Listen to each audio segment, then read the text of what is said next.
Very much معزز خواتین و حضرات، السلام علیکم۔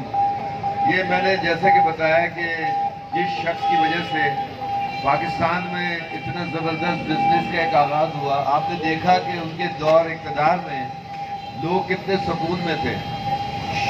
یہ جو پرنٹ میڈیا ہے یا الیکٹرانک میڈیا ہے، اس کو آزادی انہی کے دور میں ملی۔ 65 روپے کا ڈالر تھا، انہی کے زمانے میں تھا۔ کراچی پورے پاکستان میں ترقی ہوئی انہی کی وجہ سے ہوئی۔ تو وہ انسان کہاں غدار ہو سکتا ہے جو اپنے ملک سے اتنی محبت کرتا ہو، جس نے 3 جنگیں لڑی ہو، خانہ کعبہ کو دشمنوں سے چھڑایا ہو، وہ انسان کبھی بھی غدار نہیں ہو سکتا۔ میں زیڈ بی آرٹ زاہد بھائی کا بہت شکر گزار ہوں کہ ہماری آواز جو فنکاروں کی ہے آپ تک پہنچائی۔ فنکار وہ غیر سیاسی ہوتا ہے۔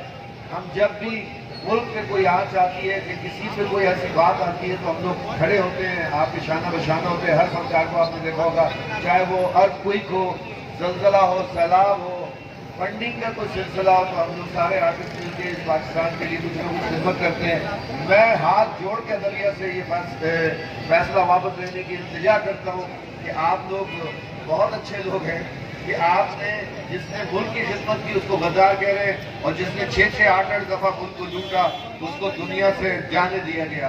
یہ بہت عجیب سی بات لگتی ہے، دنیا ہنستی ہے ہم سے۔